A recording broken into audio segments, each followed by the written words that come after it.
Aku mencoba berpikir keras. Apakah benar yang kulihat di lantai atas tadi dan kemarin adalah Tasya? Meski hati deg-degduk, tapi aku mencoba tenang naik ke lantai 2 untuk kembali ke kamar dan melanjutkan aktivitasku. Seperti biasa, aku selalu mengaji setiap selesai sholat maghrib. Begitu masuk kamar, mataku langsung melotot melihat pemandangan yang cukup mengagetkan. Mataku melihat Al-Quran yang biasa ku pakai untuk mengaji sudah sobek-sobek dengan berbagai ukuran dan terhambur di lantai. Siapa pelakunya? Pikirku dalam hati. Rasa marah sudah diubun-ubun. Bagaimana tidak, yang dirobek ini adalah kalam Allah dan sebagai umat muslim pasti paham betapa kurang ajarnya jika sampai merusak Al-Quran. Rasa marah langsung berganti dengan rasa bingung. Kebingungan karena tidak tahu siapa yang sudah melakukannya. Apalagi di rumah ini kami hanya bertiga. Ibu tentu tidak mungkin pelakunya, karena setauku beliau sangat religius sejak dulu. Sedangkan Tasya, rasanya dia tidak terlihat lagi di lantai 2 sejak aku turun melihatnya sesudah sholat maghrib tadi.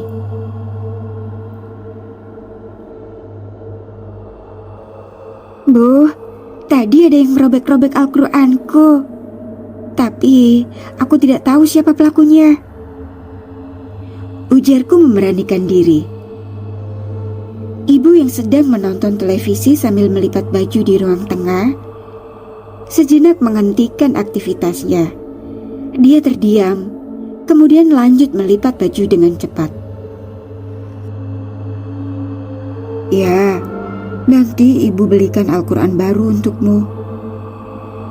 Jawab ibu yang sangat mengherankanku. Seakan-akan beliau tahu hal seperti itu akan terjadi. Lebih tepatnya, jawaban tersebut di luar dugaanku. Ibu yang sejauh ini ku kenal religius, biasanya akan spontan kaget dan marah jika berkaitan dengan prinsip Islam. Ku ingat dengan jelas bagaimana marahnya ibu saat aku kecil masih bermain sampai sore sehingga lupa sholat asar dan maghrib. Beliau akan mengomel panjang lebar sampai aku benar-benar menyesalinya. Bahkan saat adikku, Farel, meletakkan Al-Quran di lantai, ibu langsung marah dan menyuruhnya mencium Al-Quran tersebut sebagai tanda penyesalan karena telah memperlakukan kalam Allah dengan tidak terhormat. Oleh karena didikannya yang tegas itulah, kami ketiga anak pertamanya selalu berprinsip tidak meninggalkan ibadah di mana dan kapanpun berada. Beda halnya dengan Tasya, yang memang saat itu belum lahir dan kondisinya juga bukan seperti anak pada umumnya. Tasya baru lahir saat adik ketigaku Ambar menginjak kelas 6 SD. Pada saat itu, memang terlihat jika sikap ibu agak melunak dalam mendidik anak-anaknya. Tapi tidak dengan pendidikan agama. Belum habis keherananku dengan respon ibu, beliau tiba-tiba berdiri. Ayo, kita makan malam. Perut ibu sudah lapar. Pungkas ibu sebagai khasnya untuk menutup pembicaraan dan mengalihkannya pada hal lain. Kami anak-anaknya sangat paham dengan tabiat ibu yang satu ini. Meski pada dasarnya ibu orangnya lembut dan penyayang, tapi saat berbicara tegas, tidak akan ada yang berani membantah, termasuk ayahku.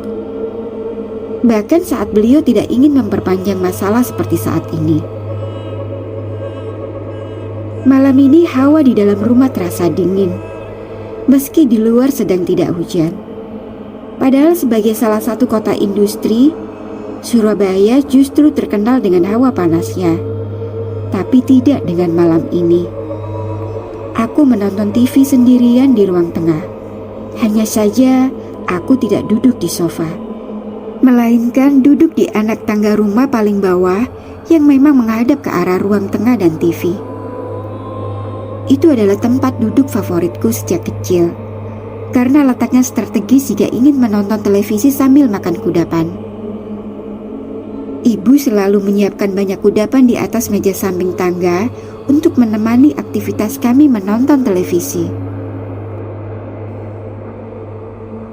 Waktu masih menunjukkan pukul 21.30 waktu Indonesia Barat ketika kusadari aku merasa diperhatikan oleh seseorang dari lantai atas. Bulu kuduku serasa berdiri begitu ku ingat bahwa di atas tidak ada orang. Ibu dan Tasya sudah masuk ke kamar masing-masing untuk tidur sedari tadi. Lantas, siapa yang sedang memperhatikanku dari atas tangga? Aku berusaha memberanikan diri menengok ke atas. Betapa kagetnya aku saat kulihat sesosok wanita rambut panjang berbaju putih melayang terbang di atasku. Sosok itu melihatku, kemudian terbang melesat. Ku coba mengejarnya ke lantai 2 untuk memastikan makhluk apa itu. Namun lagi-lagi hanya keheningan yang ketemukan di lantai 2. Meski sebenarnya aku agak takut, tapi lagi-lagi kuberanikan diri berjalan di lorong lantai 2 menuju kamarku. Selain waktu sudah larut malam, aku tidak punya pilihan selain masuk kamar untuk bersiap tidur. Tidak mungkin aku masuk ke kamar ibu, apalagi ke kamar Tasya dengan alasan takut. Sejenak langkahku terganggu dengan suara berdecit di ujung lorong. Dan kulihat kursi goyang di lantai 2 bergoyang sendiri tanpa ada yang mendudukinya. Dengan dada berdebar, ku percepat langkahku menuju kamar dan langsung mengunci pintu dari dalam. Aku mencoba memejamkan mata dan menutup seluruh tubuhku dengan selimut. Meski suara decit kursi goyang masih terdengar, aku mencoba memejamkan mata dan menutup seluruh tubuhku dengan selimut. Rasa gerah membangunkanku, meski seharusnya hawa kamarku dingin karena AC. Kulihat waktu menunjukkan pukul 3 pagi. Aku mencoba melawan rasa kantuk karena kurang tidur. Rasa kantuk berganti dengan merinding saat pintu kamar terbuka lebar. Padahal aku ingat sekali telah mengunci pintunya. Lalu, siapa yang membukanya? Aku pun memberanikan diri turun dari tempat tidur untuk berwudu ke kamar mandi. Kulirik kursi goyang yang semalam bergoyang sendiri sudah tidak bergerak. Aku bergegas masuk kamar untuk sholat tahajud. Namun, pemandangan di dalam kamar membuatku terperanjat. Kulihat mukena yang biasanya kupakai sholat sudah terobek dan tersebar di lantai.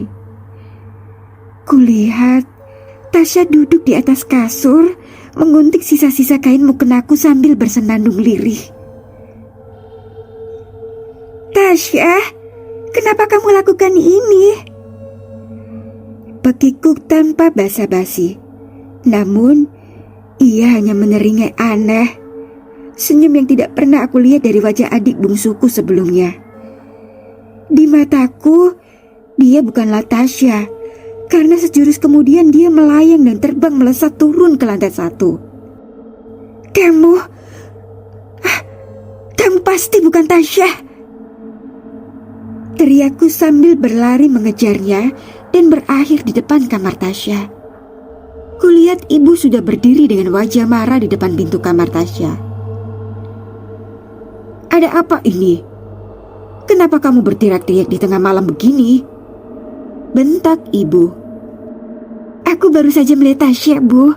Dia merusak mukena aku dan terbang ke sini. Tapi aku yakin itu bukan Tasya. Itu pasti jin yang menyerupai Tasya. Jawabku. Sesaat ibu tidak merespon. Beliau hanya menatap dingin ke arahku. Benarkah? Itu artinya sudah saatnya kau dilenyapkan.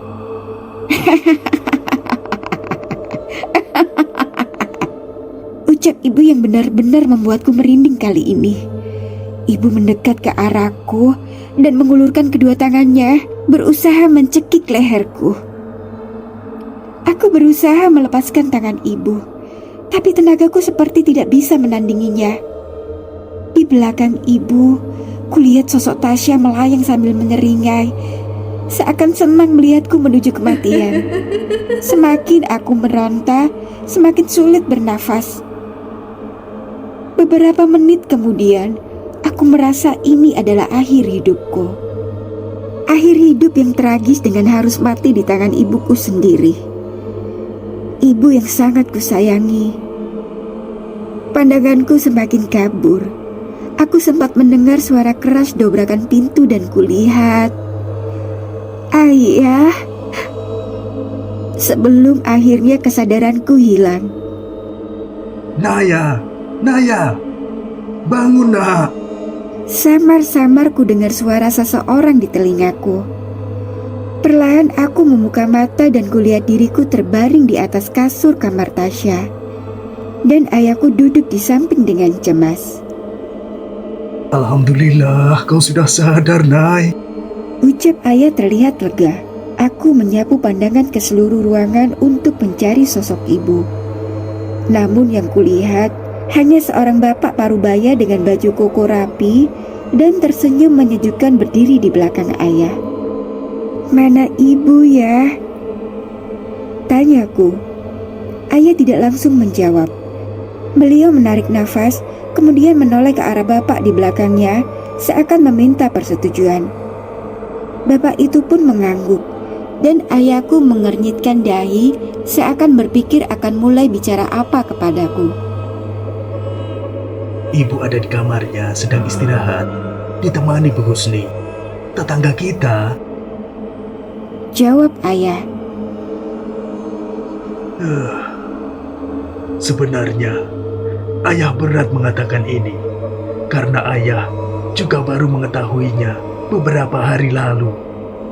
Sebenarnya, adikmu Tasya sudah meninggal setahun yang lalu. Jelas ayah dengan suara bergetar. Singkat cerita, ayahku menjelaskan jika Tasya meninggal karena tenggelam di sungai samping komplek perumahan saat bersepeda. Saat itu ada ibu yang juga mendampingi sambil berbincang dengan Bu Husni. Kejadian Tasya tercebur ke sungai terjadi sangat cepat, kata Bu Husni.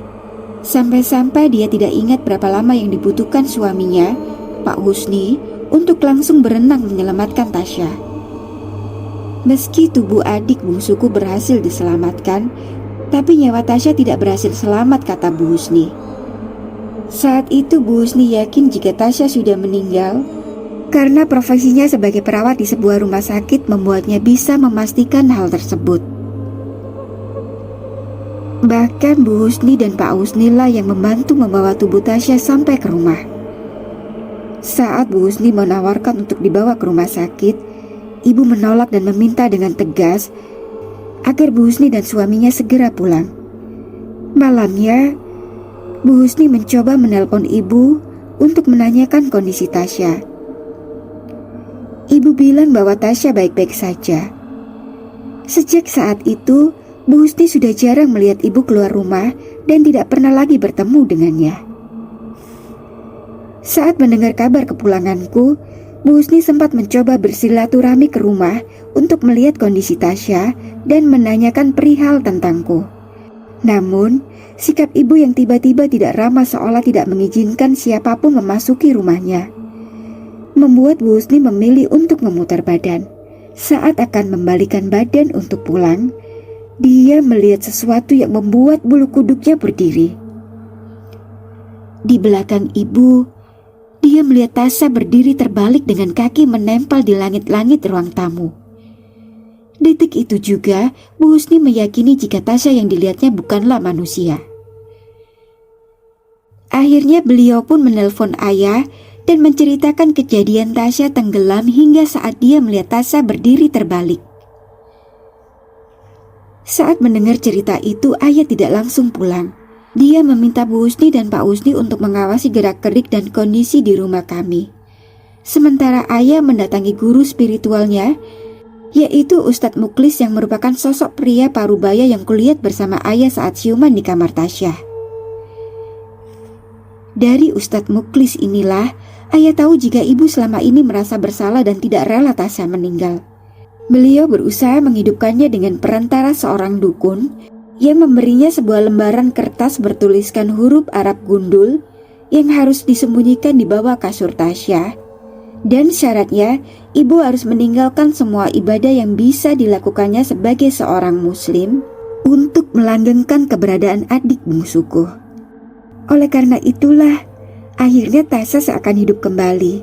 Meski sejatinya itu bukanlah Tasya, melainkan jin Corin. Hal itu pula yang akhirnya mengundang banyak makhluk gaib berdatangan di rumah kami. Dan alasan kenapa ibu tidak pernah lagi membawa Tasya terapi ke klinik Dr. Gani. Tasya yang seharusnya rutin diterapi sudah tidak ada lagi. Alhamdulillah, kini jasad adik bungsuku telah dikuburkan dengan layak. Sejak saat itu, ayah sudah jarang berdinas keluar kota.